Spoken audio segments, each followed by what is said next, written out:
I feel like we should have known this already. Were we even taught this at all? Will this be on the test? Hi, everybody, and welcome to Will This... Okay, yeah, it's going. Sorry. Hi, everybody. Okay. Oh, This is my announcement that we're getting divorced. worth it. Hi, everybody, and welcome to Will This Be on the Test? I'm Mattie, I'm Austin. and we're here today to talk about some things we should have learned in school but didn't learn fully, or didn't learn correctly. And sometimes we talk about things that we are influencing. Yes, because we do not know precisely when this is coming out, but we're assuming the de-influencing trend, or unfluencing as we have named it. Influencing is better. Yes, will still be around. What are you influencing today? Okay, so this one, it's kind of a weird one, but hear me out. Chick-fil-A sandwiches. Not just because of the homophobia, but because it's not that good of a sandwich. It is bland, and it's just got a warm bun. That's the selling point. That's it. It's not a good sandwich. I like the sandwich. Don't like the homophobia, but I like the sandwich. It's made with pickle juice. See, it's every time I've been there, it's just been kind of mushy and bland. Popeyes, 100% better sandwich. Allergic. Today I am influencing combining two different things. And I'm talking about, I'm a hybrid between this Hogwarts house and that Hogwarts house. Or I'm a hybrid between this Disney princess and that Disney princess. There's a reason those hybridizations do not exist in those universes. Pick a lane. Yeah, you're not that special. Yeah, it's nobody fits precisely in one box. I think we can all agree on that. And yes, there are a couple of Hogwarts houses that I could fit into. But you know what? Pottermore told me I was in Slytherin, and I accepted that. I always thought I was a Ravenclaw, but we're good. I'm not a Slitherclaw, or whatever the fuck they're calling them. Not that I'm really engaging a whole lot with Harry Potter right now. Excuse me, I'm a Raverpuff. Huffleclaw? See, that also doesn't work. Yeah. So, there's a reason that they don't exist. Just own the one that you seem to be afraid to be a part of. Since we're discussing, young adult fiction from, over a decade ago, I'm going to tell you exactly who I blame for this. I blame the Divergent series. Really? Yeah, because it's all you go to one of these places where either you're good at fighting, or you're kind to people, or you're smart. It's but I'm Divergent. I'm not one. I'm the hero. I'm going to be in 3, possibly 4 books, but only 2 movies, because the movies were bad. The movies were bad, which was kind of... Because I actually read the whole series, and I know it's controversial. I loved the ending. I'm not going to go into the ending if you haven't read them yet. I loved the ending. I'll go into the ending. Finny dies. I was the only person in our high school class to not have that written inside of their book. Every book in high school had, a separate piece, had Finny dies. But mine. Written across the front page. Not mine. So I did not see it coming, because for some reason I didn't ever find out about it. It's because you're the chosen one. I'm the chosen one? Like in Divergent or something? You're Divergent. Specifically, you're neuro. Let's not get into that. So that is our influencing for today. That will hopefully still be a trend when this comes out in probably a month. If it's not, then we will still be behind the times with something brand new afterward. But it is a Mattie episode. Ooh. And I am so excited about this one. Today, I'm talking about Sarah Biffen. I don't know who this is. And if even the slightest bit. And if anybody in this house should know who Sarah Biffen is out of the two of us, it's Austin. Because she was an artist. What?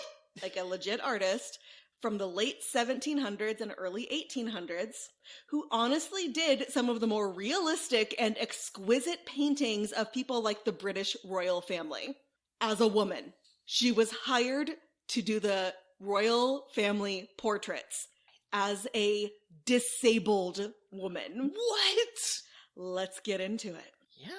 Sarah Biffen was born in 1784 in Somerset.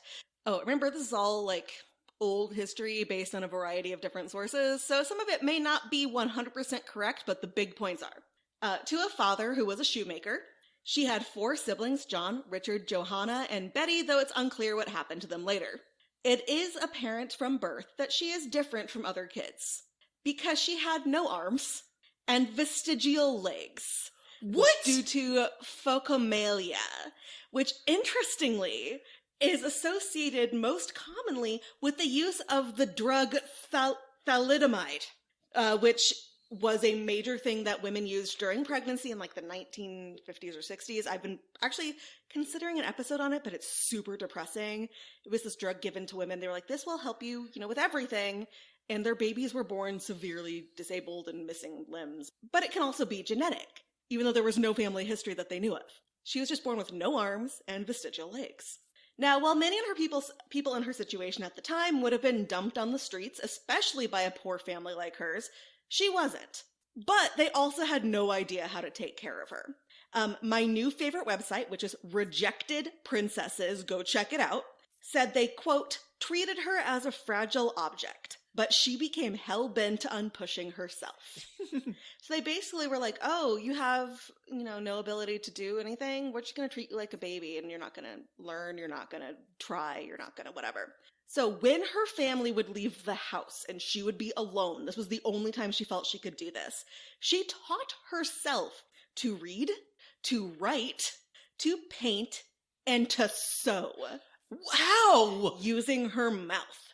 And this was a spite move. Okay, using your mouth, but needles are sharp. She did it. She was real good at it, too. What? Yeah. I have trouble sewing with hands. I keep sticking to myself. I can't imagine having a needle in my mouth. I can imagine having one in my knee. This seems partly despite her parents. Jesus Christ. But based on everything she actually claimed to be about, she wouldn't have put it that way. The sewing was done when her parents weren't home, especially so they wouldn't stop her. And she ultimately could do every aspect of sewing. Her writing was self-taught and she had excellent penmanship. When she was a young teen, her family, using their words, not the words we would use now, apprenticed her to Emmanuel Dukes, and she lived with him and his wife for 16 years. It seems her parents had assured her that their agreement, essentially selling her as an indentured servant, would result in a life of comfort for her someday. But she said, quote, the result was by no means equal to the expectations. At first, she apparently only had to do normal chores and stuff around the house because she was fully capable of these things. But then her artistic talent began to show up, like silhouette cutouts, landscape paintings, and miniatures, meaning miniature paintings, tiny paintings. Those are hard. Now, what did they tend to do to people with disabilities who could do cool things back then? My P.T. Barnum would put them in a train car and drive them around saying, look at this cool person. So Emmanuel Dukes was like, let's call her the Limbless Wonder. And put her on display to the crowds.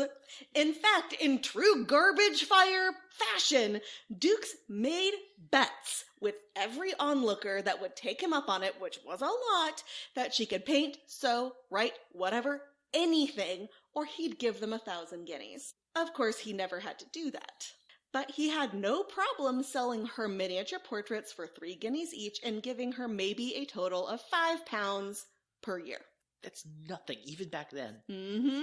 So this girl is out there, and she's doing the damn thing, and she's doing hundreds and hundreds of pieces of work that this guy is selling.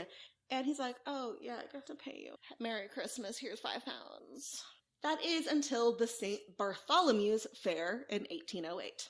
So she'd be 24. And she got apprenticed when she was 4. This fair was this massive event that sounds like the Festival of Dionysus, except in England and with fewer, but probably not 0 penises. Check out our Festival of Dionysus episode.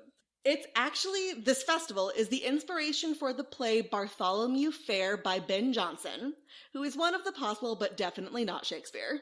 There, she was noticed by George Douglas, the Earl of Morton, who I assume made salt because of fish? What do Mortons do? I don't know. Morton? There's a seasoning. It's a salt company that's got the girl with the umbrella. Yeah, and there's also like Trust the Morton's Fisherman. I have never heard of that. Well, he I only definitely know the makes salt. salt, though. I assume this is actually not him, but Okay. who knows? The Earl commissioned her to make a portrait of him, but he was like, I need proof that this is actually her, which is fair. So he insisted on taking the piece home with him every night and bringing it back to her so no one could intervene with the painting. It's kind of like when I was a teacher and I made them do all of their essays in class so I could make sure their parents didn't quote unquote help them. Parents, stop doing your kids' work. They aren't learning anything. Yeah. And also, your kids are really good at stuff. Let them be good. Your kids are smarter than you, Karen. Stop trying to help them with their homework and making it worse. Yeah, like, I definitely got some lower grades and some homework that I was helped with as a kid. The parent who helped me got so mad, but also it was a stupid assignment, so I didn't care. It's an assignment where I had to make word art. Like, I had to cut out letters and put it on paper. And also what my dad, because it was my dad, did was actually cooler. He cut out the letters and overlaid the background on the paper instead of overlaying the letters on the paper. So it looked way cooler, but I got a C because he reversed it. And he was like, that's stupid. Mine is better. I'm like, yours is better. Although I still am glad my dad built this electrical unit for me as an extra credit assignment in 5th grade. He had to do like a wiring thing to make a light bulb light up for me. If you had done it, the results could have been shocking. Anyway, back to the story. Back to the story. So this worked. He was able to see for sure that Sarah had painted this portrait of him. And so he was like, I'm gonna sponsor you. Patron of the arts. Yeah. Rejected Princesses, the best website, reports that some sources show Morton tried to buy out her contract with Dukes. He was like, okay, this is bullshit. You're a real artist. I'm going to buy out the remaining 6 years or whatever on this contract, and you're going to come just work for me, and I'm going to treat you like a human being. Doesn't that sound good? But Dukes had made Sarah feel so indebted to him that she resisted this. Like, this dude manipulated a child, a disabled child, into thinking she couldn't survive without him, and promised her a life of luxury if she stuck around. He's a piece of shit. Garbage human being. Mm-hmm. So as a result, she wasn't officially allowed out of it until 1815. But she was able to attend the Royal Academy of Arts and study under William Craig, who painted for the Queen, among a bunch of other things. And the Earl, Morton, showed her work to King George III. And he was like, you'll be back soon. You'll see. Because he was an instant fan, both of her and talking to trees. One of William Craig's specialties was miniatures, which Sarah excelled at. Now, Austin could tell you that I'm largely underwhelmed at art museums. She is. But miniatures always get me, because how do they do so much on the itty-bitty things? How does it work? It's impressive, and if you ever want to see her angry, just show her any modern art. Just any modern art. Not Kuntz. I like Kuntz. Yeah. And not modern art that actually has some kind of story or meaning. But don't show me a picture of a freaking sidewalk and tell me it's art. Yeah. If I can accidentally take it, it's not art. I cannot talk to her about art without hearing about this sidewalk. Every time I hear about this sidewalk. It was literally a piece of sidewalk, and it took up a whole wall, and I was like, what is happening? Why? And next to it were these really cool miniatures of photographs that they had put together, and nobody was looking at them because they were distracted by the giant piece of sidewalk. Although around the corner was a guy who had taken a slide, a microscope slide, to every inch of his body and taken photos and then constructed it, and that was really cool. And it was almost like he was splayed out and he had to figure out where his body parts were. It was cool. So Sarah earned recognition from the Society of Arts for her miniatures, which was one of the most prestigious awards available. This kind of award meant that you were a real figure in the art world, and you could make a living as an artist. Now remember, this is a woman who was born with no arms and vestigial legs. Somebody who literally would have been thrown onto the streets by most people. And suddenly, she's showing that women and disabled people can do things. What? So in 1821, she went to Brussels, because she got to travel too. Man, we don't even get to travel. And visited with the Prince of Orange, making a miniature for him and making her the official miniaturist for the King of Holland. So now she is not only getting awards in England, but she is the official miniaturist for the King of Holland. With this recognition, she went back to London and she set up her own studio on Bond Street. Famous people of the day showed up at her door left and right, which possibly included Ada Lovelace. Ooh. Who in my head was in the 1900s, but apparently was not. The Ada Lovelace thing is debated, but I'm going to put it in there because I want that to be true. And like, it was literally people who were well known. And it doesn't even sound like, oh, I got this painted by the freak of Bond Street. It was like, I got this painted by Sarah Biffen. And yes, people were aware, of course, that she was a woman with disabilities, but that doesn't seem like it was the first thing they said. The girl, like, may have been a millennial in how much she hustled. In addition to her art, she taught classes, traveled, moved a lot, and wrote an autobiography that does not exist. Oh. Well, it does, but like, Austin, you could probably find it with your job. Probably. But then it would be like, okay, we need to travel to this specific place for you to read it. Yeah. Then she made a big mistake. Did she get married? Yes. Oh, no. That was the mistake. She married this dude named William Wright, who was kind of her manager. He was not Mr. Wright. No, because he was like, oh, you're a woman. I'll be in charge of the finances. You fool. He ran off and left her. And he gave her an allowance after that of £40 per year. So she's still doing all of the work. But because they're still married, he gets to be in charge of the finances. She gets an allowance. But, you know, she still has Earl Morton, right? But he dies. Goodbye, Earl. We need a break. She ended up broke. Oh. She tried to make a living, but she was less and less successful, especially after she did actually have to take a break and move to another part of the country. But there, she developed a new way of painting, because until then, she'd be kind of using her mouth. Yeah, she was doing this with her fucking mouth. She attached her brush to a puff sleeve that covered the end of her arm, and she was able to use her arm to do the work now. She ultimately lived in Liverpool after securing a civil list pension via the work of Queen Augusta and her niece, Queen Victoria. Now, a civil list pension is basically, you're poor, but we like you, so we're going to give you a little bit of money. £12 per year. Not exactly a boon, but enough to kind of live on. But then she also had her GoFundMe, set up by Richard Rathbone, who set up a subscription service to her, basically. She invented OnlyFans? It's kind of like Patreon, but you didn't get any benefits or anything like that. You just were helping her get by. He approached Charles Dickens about this, and Dickens said no, which is important later. Dickens. During this time, she said her husband and her original boss, the indentured guy, had been good to her, and her health was just fine. But her health had actually been failing for years, and she was legit going blind. So, no arms, no legs, and no money, and essentially blind. This is when she painted her portrait of Queen Victoria. A good one. And she died on October 2nd, 1850, at the age of 60. Only 66. Now, we like to talk about, well, that was old for then. No, the average life expectancy factored in the number of babies who died at birth, which is lower now. Yeah. In places that aren't America. Now, like most people I talk about, she lives on in other ways.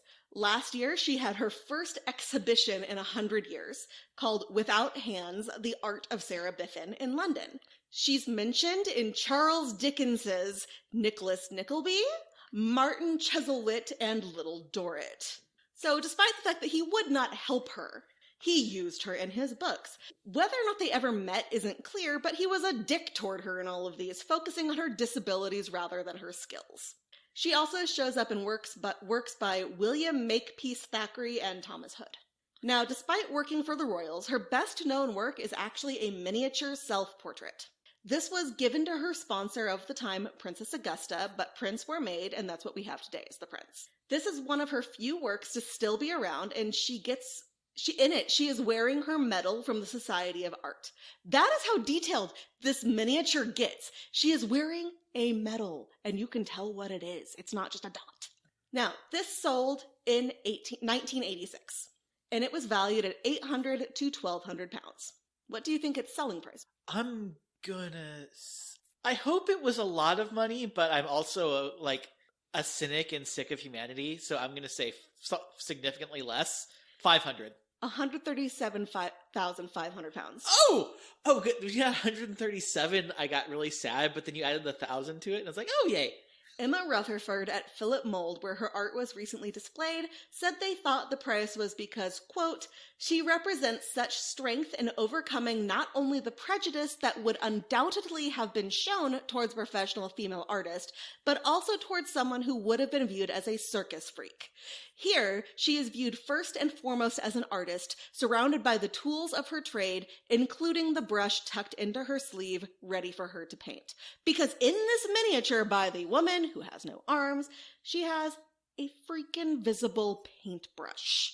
She has some of her other works of art in the background. She has her little award. She has a detailed couch and a detailed tablecloth in front of her, and I'm showing it to Austin right now. Holy shit! Yeah, that's a miniature. Holy shit! And you actually know what she looks like from this. Yeah. How is there not a movie of her? Yeah. It's like there are plenty of actors out there who are capable of this role. I mean, they might have to make some adjustments because there likely aren't that many actors with no arms and no legs. I'm sure there are some. Yeah. But probably not many. But there are definitely actors who would fit one or the other, and they could use that, fancy schmancy CG. But yeah, so that is Sarah Biffen, the person who managed to overcome both being a woman and a disabled person in the 1800s. So she became an official artist for several royal families, both in and out of England. I think I even forgot a couple in here. And she was known first and foremost for her hyper-realistic art, as opposed to her gender or disability. And at no point did she sign the name of a man on her art. She did it later on, sign it as Mrs. Right, because she was kind of trying to separate herself.